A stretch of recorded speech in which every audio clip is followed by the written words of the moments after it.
So the idea of no ethical consumption under capitalism has its origin in the 90s and the practice of ethical consumerism. The ethical consumer acknowledges that capitalism is exploitative, but that exploitation exists on a scale. Some companies offer better pay, are less environmentally destructive, and so on. So a $1 chocolate bar made from cocoa harvested by slave wage child laborers is less ethical than a bougie $10 bar made from cocoa harvested at a living wage. But as soon as people started talking about ethical consumerism, it came under fire. For one, because it is unavoidably classist. Who gets to call themselves an ethical consumer here? In our chocolate example, very few people can afford to buy the $10 bar. The ethical product serves this dual purpose of alleviating the wealthy of their guilt while also shifting blame to the middle and working class who can't afford it. Because if they're not part of the solution, they're part of the problem, right? The philosopher Slavoj Žižek mockingly calls this consumer activism. He criticizes it for reframing problems of inequity and inequality as a problem created by consumers that can only be solved by consumers, both of which are demonstrably wrong. It is highly unlikely that $10 chocolate bar will change anything. Particularly since buying ethical usually happens on such a small scale, it's unlikely to be able to alleviate the harms of capitalism anyway. And so all that the practice of ethical consumerism might actually accomplish is to alleviate the people who participate of their obligation to look deeper, and to accomplish actual meaningful change. Because that $10 chocolate bar is not making change,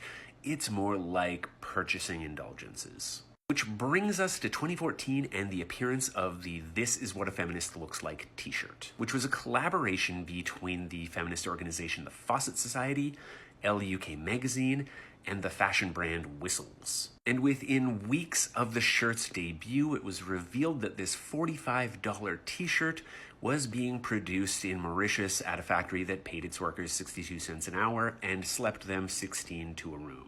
It was a huge embarrassment, a PR disaster. The shirts were pulled. But should they have been? Because it was subsequently revealed that those wages were well above average for Mauritius, and the factory had, on the whole, a good reputation. We also have to wrestle with the fact that if we pulled a different shirt out of our closet or bought a different one, it would likely be made in even more exploitative conditions. And doesn't the pro-social message still matter? And this is the moment in which no ethical consumption under capitalism emerges as a slogan and a meme on Tumblr. It didn't mean that because there's no truly ethical form of consumption that you're free to do whatever. Rather, it means that if you are trying to be an ethical consumer, you have to do your homework. If you don't want to fall for corporate ethical consumerist marketing that's actually just pinkwashing or greenwashing, you need to interrogate their claims. We also have to remember to be kind to ourselves because we might be making the best choice from a range of bad options. Because the consumer isn't the cause of exploitation or unsustainable practices. Corporation, the whole system of capitalist production, is the problem.